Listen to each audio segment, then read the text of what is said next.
Don't you guys, you're going to make me cry. My name is Richard Eugene Michael Patrick R., and I'm an alcoholic. I hang out at the turning point.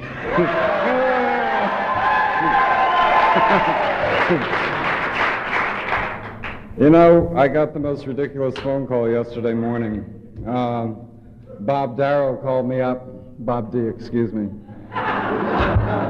called me up at 8:30 and said, Richard, I'm just calling to remind you that you're speaking tomorrow night. Remind me, for Christ's sake, I haven't been able to think of anything else for 2 weeks. I can remind a person the day before, sure, folks, you know. Only an alcoholic, only an alcoholic.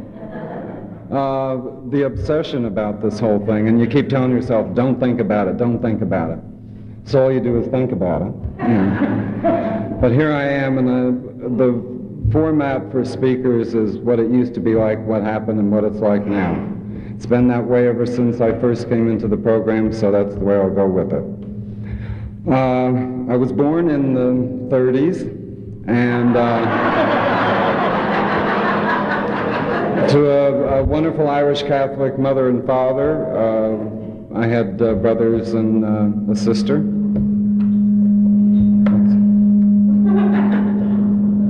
Yes? Can you hear that hum? Or is it just here? There it goes. Sorry, Mom. Yeah, and I thought I had a rather normal childhood. I was jealous of my older brother Bill because he was a junior, and he liked to do things with Pop, and I didn't particularly like to go fishing and all that kind of shit. I stayed home and drew with my mother. I liked to do cartoons and draw cartoons and read and do all that kind of stuff.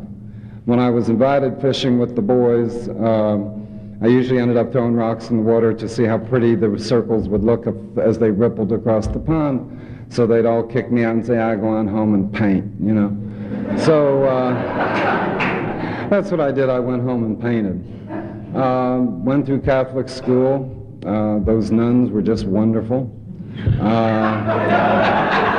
I had a lot of catechism. I knew all those words real good. I knew that anything I did that I liked was sin. I knew if it was really good feeling, it was a mortal sin, and if it just made you kind of feel a little bit better, then it was a venial sin. And then you had to go tell the priest that you promised you would never do it again when you knew damn well as soon as you went outside you were planning on doing it again. Or that I was probably going to do it. And yet I wanted to be a good person. I think alcoholics are people who basically want to be good. Inside us there beats a conscience, you know? Someone once told me the definition of an alcoholic is a drunk with a conscience. And I believe that.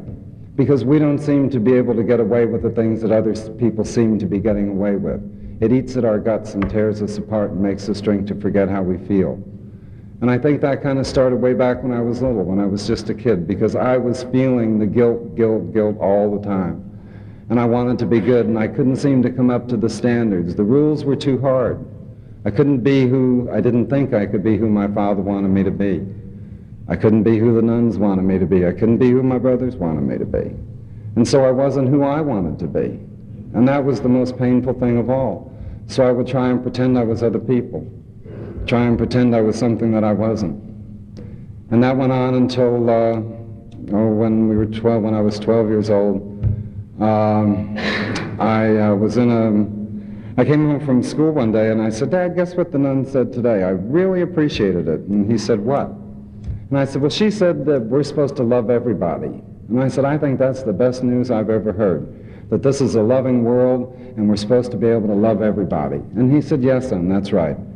And I said, good, because I have a crush on Eugene Petrie, and I have a crush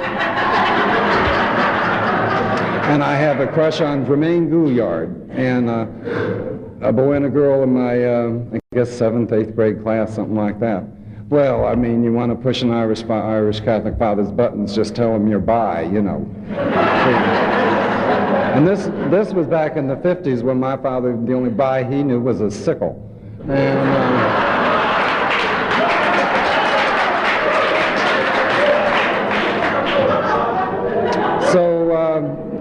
he started sending me to some shrinks, and 3 of them kept their hands off me, and 1 of them said he could fix me. And I went home and I said, Dad, that man said he could fix me. I guess I was about 15 by then. That he could fix me, but it was going to cost $180,000, and I'd be in a sanitarium for maybe even a year. I said, I have a better idea. Give me $180,000, I'll split town, and you won't see my ass again. You know? Because I didn't want to get changed. I was who I was, and that was something that came out of my gut when I was 12. And the world and society and teachers and priests and everybody was trying to tell me I wasn't who I was. And that was one thing that I did know, that I could love anybody. And I didn't want to give that up. I thought it was a special gift from God.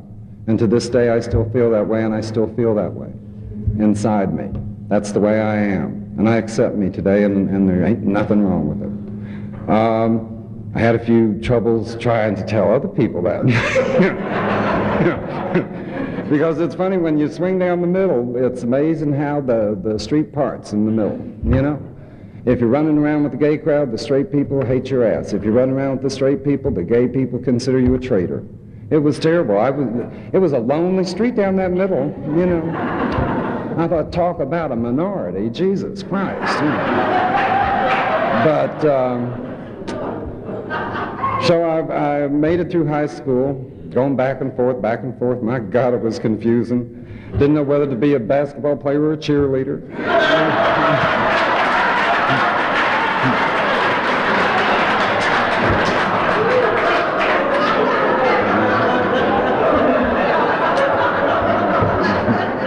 This is serious shit, folks. Now, I'm not very traumatic.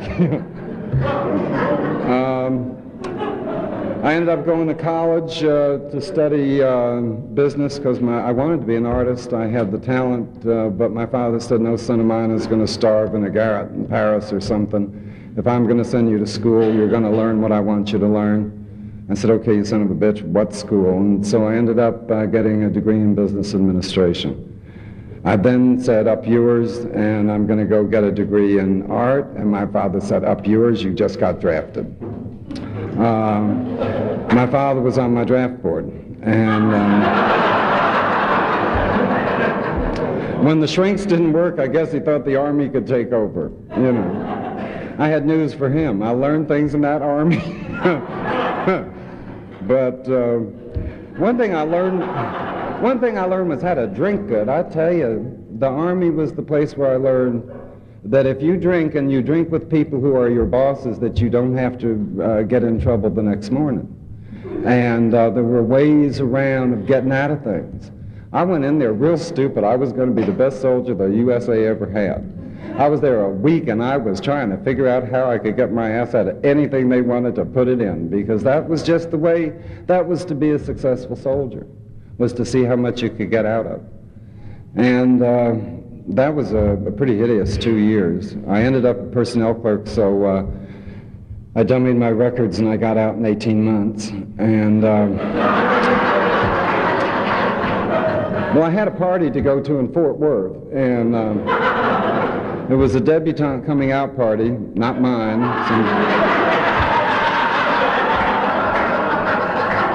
And I was one of the eligible bachelors, believe it or not. And so I went there, and there was this very beautiful lady who was an Italian princess, and I fell madly in love, and she fell in love, and I went home, and I said, Daddy, I got news for you, I'm getting married. And he said, well, who are you marrying? And I said, I'm marrying Principessa Raffaella, won't say her last name here. He said, well, that's new. And I said, what do you mean? He says, well, that'll be the first time a princess married a queen.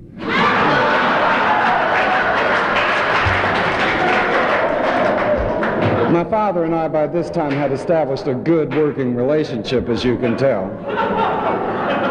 And I said, Daddy, that's not true. It happens all the time in England. So I went over and I lived in Italy for 4 years with that marriage. It broke up. I came back to the States with a nervous breakdown. And the alimony was sufficient. I didn't complain about that. But I just kind of was all afloat. I only had 5 years alimony coming, too. But I'm a painter, and I was doing very well in my career. I'm a good painter. And painting and alcohol seemed to go together for me. I didn't have a boss. I didn't have anybody telling me I had to get up, anybody telling me when to go to bed. I just went in there and slapped some paint on some canvas, and some fool thought it was good looking and paid me a lot for it. And that's how I lived. However, after the breakdown, they put me in a sanitarium in Phoenix, which I loved. It was Club Med, you know. I can understand people who get institutionalized, because I was my first day. You know, I loved it. Just, it was really kind of pretty, and the room wasn't too bad. I'd stayed in worse motels. They had little wire cages around the light bulbs, and I thought, well, they think I'm going to do myself in. I love it here. Why should anybody want to kill themselves? Out there is where I want to kill myself, not when I'm here in this place. Because they had a nice swimming pool and nice people, interesting people, the most interesting people I ever met. You know, they say, like, sometimes you come into AA, you know you belong. Well, I belonged in that sanitarium, and I was home, you know. And there was an ex-president's wife was drying out there with me. I didn't know I was drying out. I thought I was coming out of an emotional trauma. But Mamie Eisenhower and I would sit around that swimming pool and drink our iced tea with Librium in it, thinking, this is good. You know, she had the most interesting stories. And then we'd look at that poor old bitch over there. What's wrong with her? I don't know, you know. The gossip that went around, it was wonderful. And then, and the dance every Friday night, and I could pick whoever I want, and no one gave a shit, you know. The menu was limited, and it's very hard to eat liver with your fingers because they wouldn't allow you no knife. But it had its drawbacks, but it was better than out there for me. I tell you that. I was safe, and I felt secure inside that place. And I was there for about a month, and they told me, Richard, you know, you have to leave now. A month and a half, maybe. I said, oh, no, please, I'm not well. I said, no, you don't know what you're releasing out there. I'm not ready to go. Just because you move me into minimum security doesn't mean diddly shit, you know. And I said, please, let me teach ceramics in the ceramics class, you know, because I used to work in the Army, you know. You volunteer for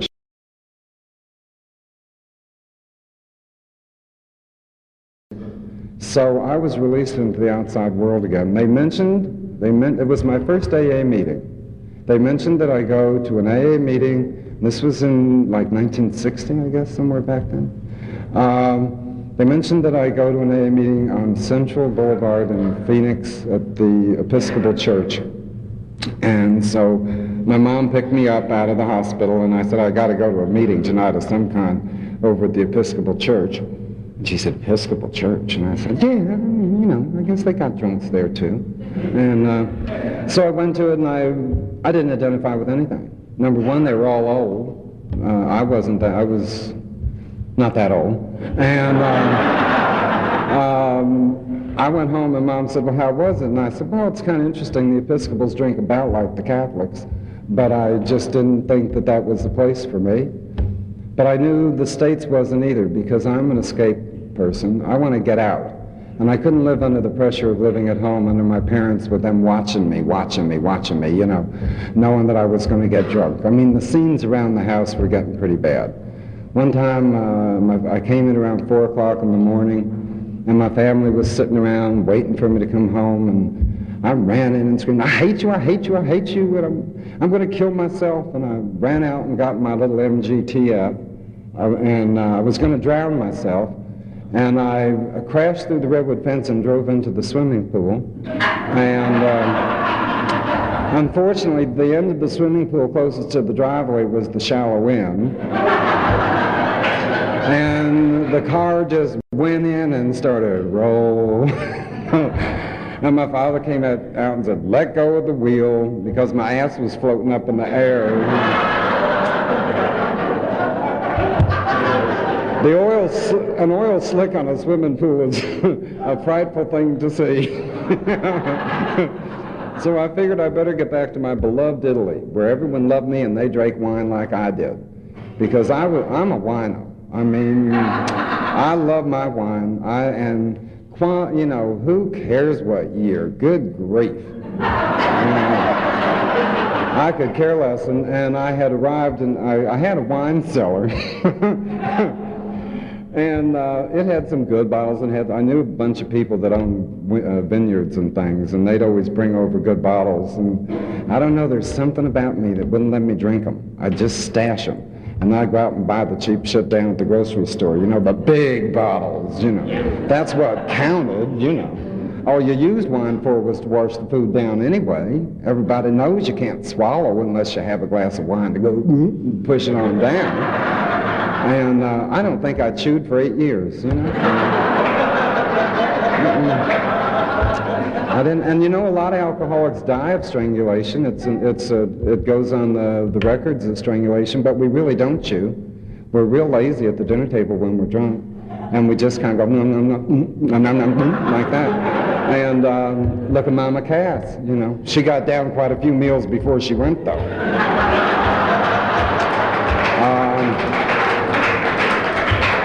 So I went back to my precious Italy to drink and to paint. My reputation was getting good.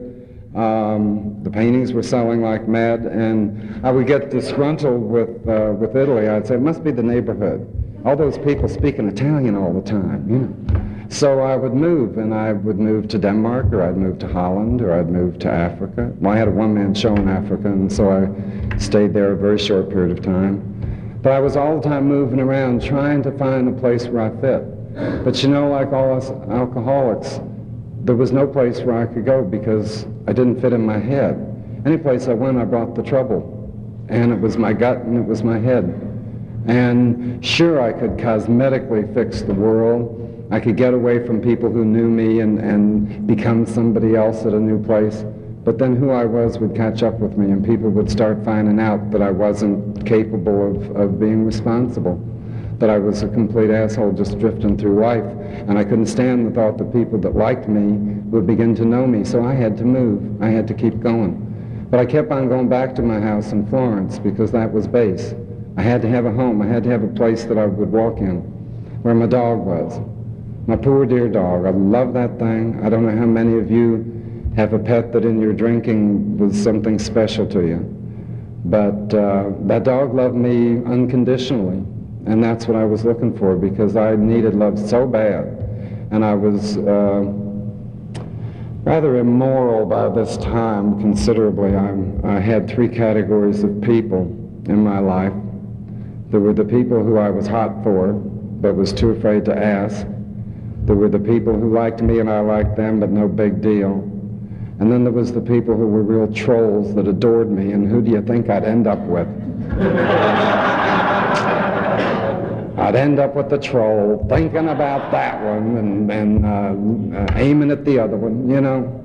Real mess, but it was very confusing. All kinds of people in and out of my life, an awful lot. And the more that happened, the more I drank, because, you know, I'm a moral person. I don't want to hurt anybody. I don't want to be a tramp. I don't want to be a whore. And I don't want to be a rich whore. And that's what was beginning to happen. It was getting so that I could afford people. And instead of being the whore, I started buying them. And not on a daily basis and not on a trick kind of a basis, but I started accumulating people in my life through what God had given me, through my talent. And that made you feel even worse, because you knew it. You knew there was no feeling. They were just there for what they could get. But somehow it didn't matter anymore, because I so desperately needed somebody saying you're okay, because I was sinking. Inside me, I was sinking. The suicide attempts had been starting again. I was declared dead once in Italy. I sliced my wrists. I had sliced my wrists many times, but once I was declared dead, and because I had gotten in a bathtub so I wouldn't coagulate with hot water, and they shipped me on home. One time in Florence, I was terribly despondent and sitting at my wooden butcher block table, and I thought, and I had an ice pick. I'm going to do me in. I'm so tired of hurting. And I turned my hand over and I took the ice pick and jammed it through my hand, through my wrist. I got stuck to the damn table. And I thought, oh no, I'm gonna pass out. My friggin' arm is gonna be up there, you know. And I was trying to imagine how the arm would go as I fell, and I thought, so I'm going, that's a hell of a way to go. Don't ever try it on a butcher block table. Also, do not use razor blades on kitchen countertops because the formica dulls the blade. All kinds of hints. You know, I can come in here and talk about those things with you people and hear the laughter because I love that, because you go out there at a cocktail party and someone says, what's that on your wrist? You say, oh, that was my suicide attempt. Oh, what's that on that wrist? Oh, that's when the ice pick went through my hand. Watch the reaction. You say something like that in AA and they say, well, why did you go back and forth? You're supposed to go up and down.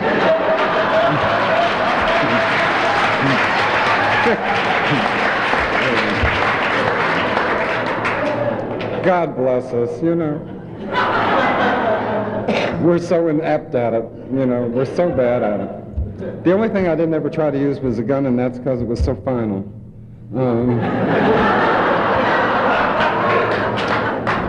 As you can tell, I was not happy in Italy, and the Italians were not happy with me in Italy. Little poison pen letters from the police in my post box. So I decided I had to come back to the States for my sanity, because I knew I was in deep trouble, real deep trouble. I had been purchased by two of the major museums in New York City, and so probably for the last 6 months I was in Florence, I was sitting there with Peggy Lee's record. In fact, you know, Peggy Lee was on tonight on the Channel 11, and she was singing my drinking song, Is That All There Is? And it amazed me. I thought, isn't that something? Before I come here, and I haven't heard that song in a long time, but that was the song that I used to drink to in Florence with my cognac. Just pouring it down. Is that all there is? Jesus, I've arrived, everything I've wanted, and look at me. I'm crying and trying to kill myself. What's wrong? Something's desperately wrong. I didn't know if I was crazy. I didn't know it was the booze. The booze was the last thing I was willing to blame. It must be where I lived. It must be the neighborhood. It must be my lover. Well, he was, yeah, fucking, excuse me. I had to make an amends to that one. And so I came back to this country. I landed in New York. I had a business manager, and they turned over to me a very large sum of money.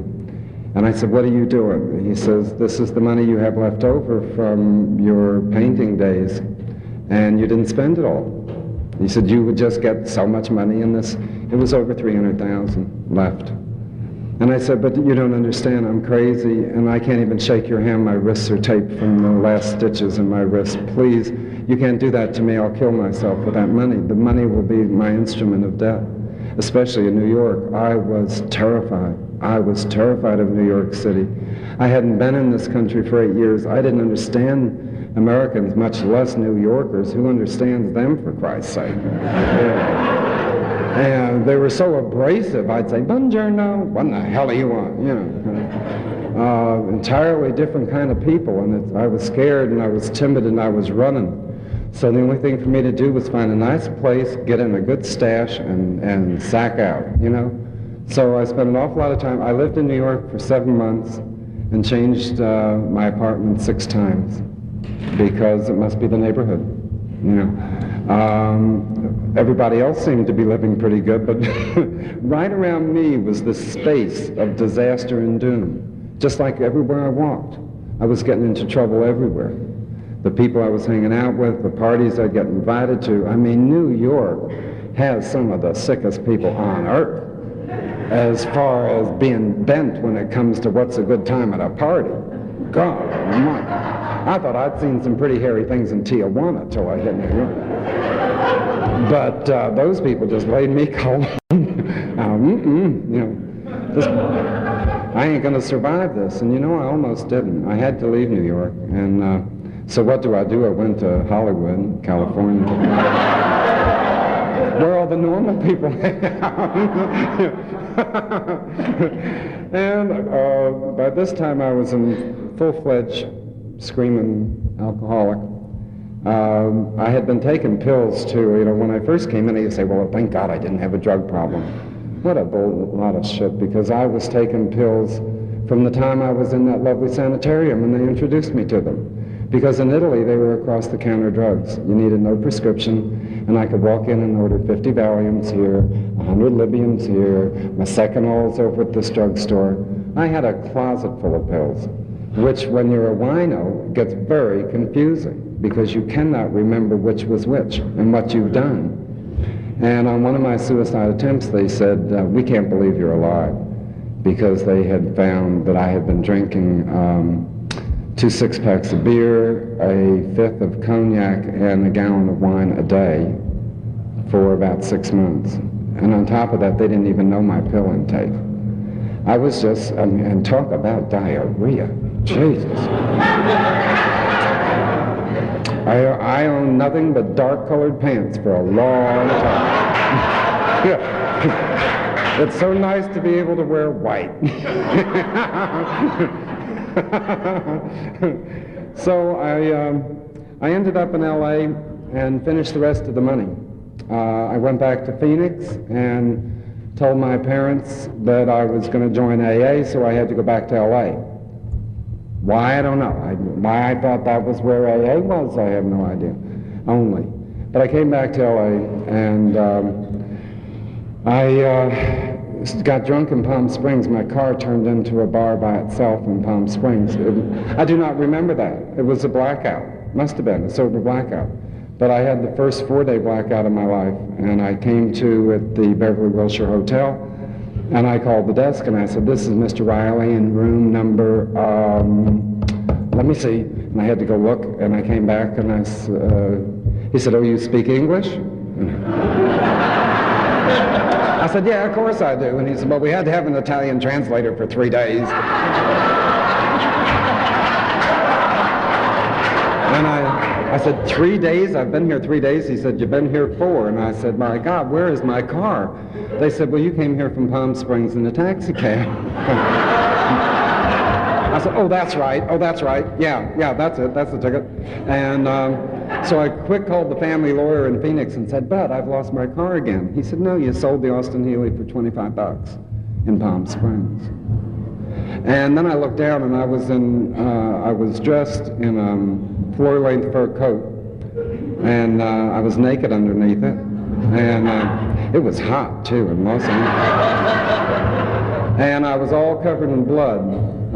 From top to toe, I was all covered in blood. And I ran in the bathroom to see if I'd been stabbed or in some way wounded, and it wasn't my blood. I don't know where I was. It may have been a snuff movie. I was gone for 4 days. I have no idea. But I knew then that I had to really do something, so I made my first phone call to Central Office in AA. And somebody answered the phone and they said, Central Office. And I said, my name is Richard. And she said, my name is Maureen and I'm an alcoholic. And I said, I don't give a shit what your problem is, lady. You know, I called you up because I'm not feeling good and you're starting to tell me your problems. I said, I called you because there's an outside chance that just possibly, maybe, that there's in the realm of some possibility that just I might possibly kind of maybe have a little bit of inclination towards alcoholism. She said, you sure sound like one.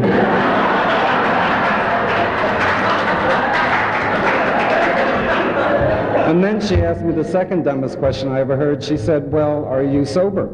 Well, how in the hell do I know? I just came out of a 4-day blackout. I could be loaded to the gills. I don't know. I said, I have no idea.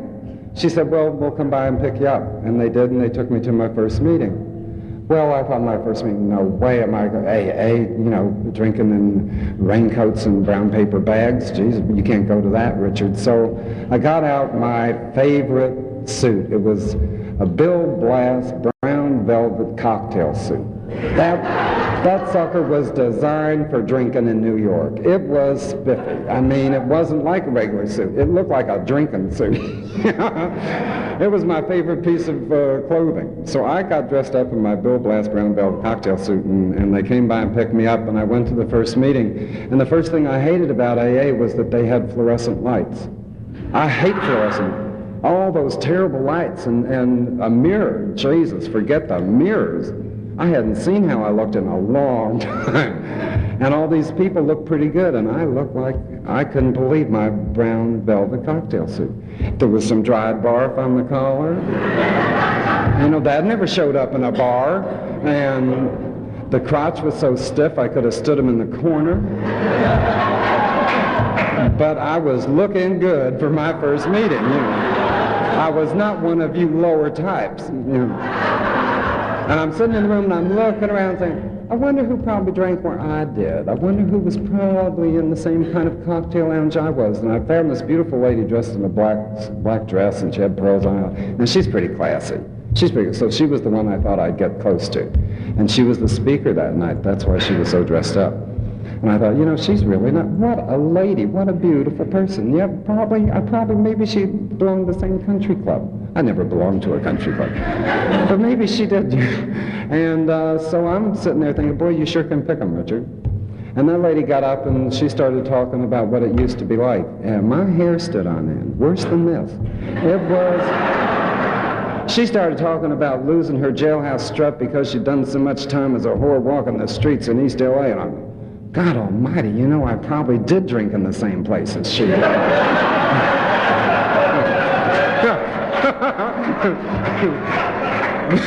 It just rocked me back. I couldn't believe it. That was in 1970 that I first came into this program. I moved to Las Vegas when I was 6 months sober. And my first sponsor drank the day I was supposed to move here. My first sponsor was really nice. I picked him because he was 7 years sober and very screwed up. And because I couldn't handle saints, you know, Mother Teresa's were not in my category. But I needed someone who was sober and living, screwing up, but enjoying life. And I found them. There's a lot of them in these rooms, you know. And so he said, Richard, you're going to have to make a lot of changes in your life, 180-degree changes. I said, no problem. I'm used to making 180-degree turns. He says, and you're going to spend a lot of time on your knees in the bedroom. I said, no problem.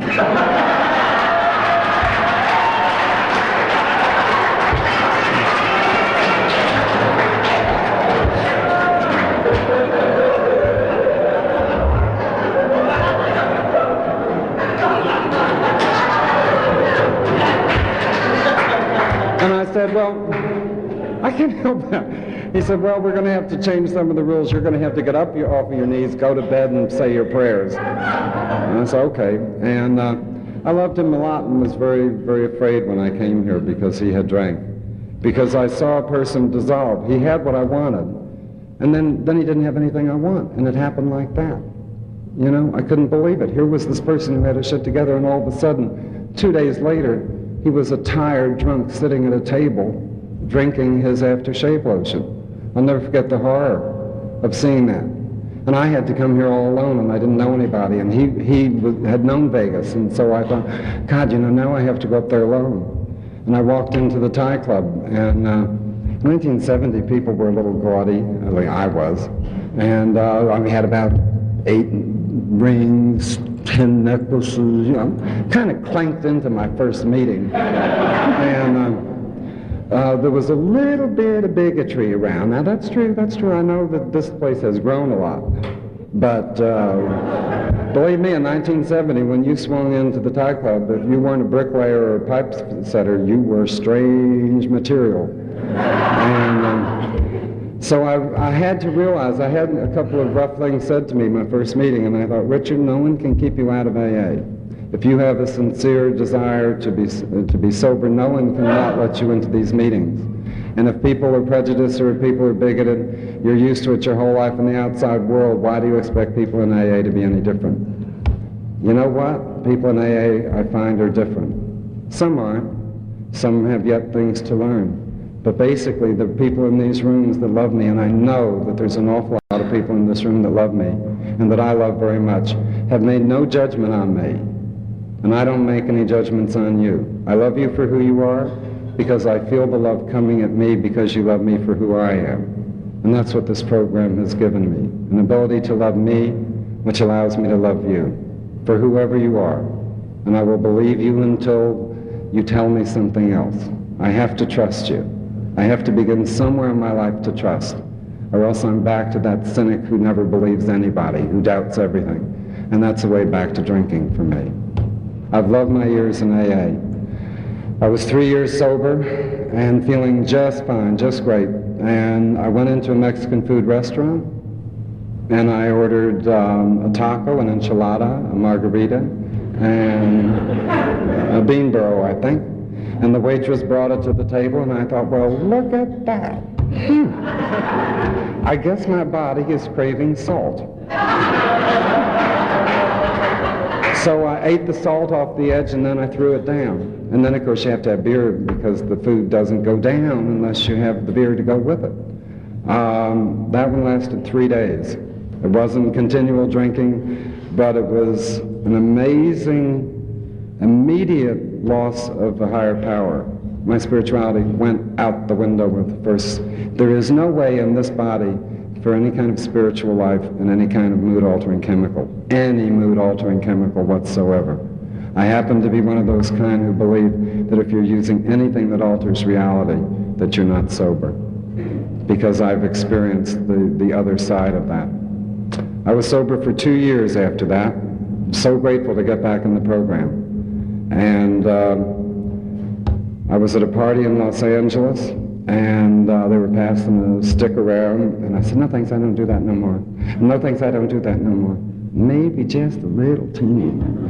So I just said, no big deal. I'm handling it. I'm not stoned. I'm not sleeping around. I'm dealing with this thing. I can smoke a little grass if I want. Look at that. Pass that thing back over here. Get that back over here. Mine. Roll up another one. I'm almost finished this one. I knew about 5 people in the program at the time who smoked grass and still claimed to have sobriety. So I immediately the next morning called up all 5 and said, I had a little teeny bit of pot last night. And they said, no, Richard, this is a program for alcoholics, and if you didn't drink, then you still have your sobriety. I said, oh, thanks. But you know, it didn't wash. It didn't wash. In my gut, I knew. And I called my sponsor, who was very spiritual. And I said, Eddie, I said, do you think? He said, you know you have. He said, I've heard, and yes, you did, so go raise your hand and go back to a meeting. And after, oh, God. So I didn't. I went out and got drunk because I wasn't ready. My ego was such that I was not going to waste a raising of a hand for 30 days just for one lousy stick of grass. By God, I'm going to tie one on before I go back. I don't know if anybody identifies with that. So I did, and I came back 4 days later, beat, spiritually wiped out, so grateful to be back in these rooms. I was sober for a year and a half, and I was in the supermarket buying all the staples that an alcoholic buys. I had ice cream, cookies, all my good food. The junk food was at McDonald's. This was my serious shopping. And those little black rubber belts that they put your groceries on moved, and it moved my groceries right in, well, it looked right into the liquor department. And so I just followed them on in and got me a vodka and some beer. And you know the amazing thing about alcohol, or about me and alcohol anyway, my story, I was absolutely high and I was insane before I even broke that snap on that bottle. I was stoned just when I bought it. I can go crazy before I drink, and then I go crazier. If I don't maintain my program, if I don't go to meetings, if I don't do the steps, believe me, I can get just as crazy as if I'm loaded. Because I was loaded when I bought it. Absolutely. I was high. I felt the rush. It was almost like a popper. like that I had purchased that, and I knew I was buying it for me to go into me. I had bought booze before for parties, but it wasn't mine. This was mine, and I meant it. And I got high. I got high before I opened that. And that one lasted a week, and it was the most terrifying, awful week of my life. Because for the first time in my whole drinking career, in my whole sober career, I had trouble getting the willingness to be willing to come back into this program. I had been so lucky, I had been so blessed for a 3-day excursion and a 4-day excursion. But this was the first time I came to a meeting and went and got drunk after. It was terrifying. I had never done that before. It was the first time I ever showed up at a meeting drunk. I was horrified. What am I doing here? Look at me, I'm stoned. The humiliation. But I had to come back. I was trying desperately to get back to this program because I knew if I went too far, I wasn't going to last too long. I knew it as sure as I was in that bar drinking. And I was terrified. So I finally called my sponsor July 19th, 1976, and I said, Ted, I just gotta. And I've been sober by the grace of God for 11 years, last July 19th.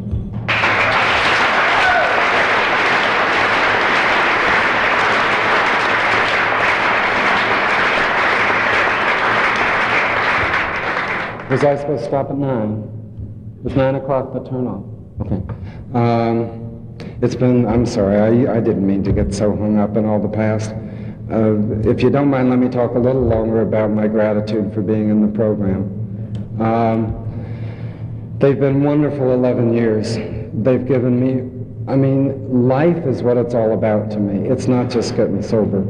It's learning how to deal with life on life's terms. It's learning how to cope with unresolved problems. It's learning that I'm okay no matter what's going on out there. I come into AA to learn how to deal with the world out there. I don't come to AA to learn how to live and deal with alcoholics. No, that ain't enough for me. I'm tired of boxing myself and putting labels on my back and saying, you are comfortable in this society, you are comfortable in that society. Today I am comfortable in the world, folks. I go out there and I belong everywhere. I belong in gay bars, straight bars, I belong in churches, I belong in libraries, I belong anywhere where there's people, because I'm me, and I belong in the world. And I come into AA to learn how to do that. And I don't do it real well. None of us do it very well. But if we keep coming back here, we develop techniques and learning skills and disciplines and responsibilities that we've never known before. And you know, those very things that used to terrify me are the things that I thirst for today. I grab them and I love them and I want them because I want to grow up. I want to be who I'm supposed to be. And slowly and surely this is happening to me in sobriety. I grasp my sobriety and I cherish it so much because I ain't who I used to be no more. I know what I can be and I know what I am. That was the past. I don't know who I'm going to be, but if I keep going like I'm going, chances are I'm going to live quite content within this body for the rest of my life, as long as I keep coming to these meetings. But the most important thing AA has given me is that I know who I am today and I love me. I love me today. I wouldn't change me. I love my defects because it gives me some place to grow. There'd be nothing worse than being perfect, because that would be, is that all there is, as far as I'm concerned. There's one little thing that I have in the back of my head that sometimes I think, well, maybe, Richard, when you're like 80 or 84, when you're on your deathbed, I mean, really down, laid out, and the family's gathering around, and my daughter and all these people are there, and the nurse is saying, shh, shh, shh, he's about ready to go, he's about ready to go. And I'm going to be listening, right? And she's going to say, he's about ready to take his last breath. I have this awful feeling I'm going to say, can I have a little glass of champagne? But you know, you think the drink through, and I think it would be just my luck to have that champagne kick this thing back in. They'd be wheeling me into a friggin' AA meeting, raising my hand,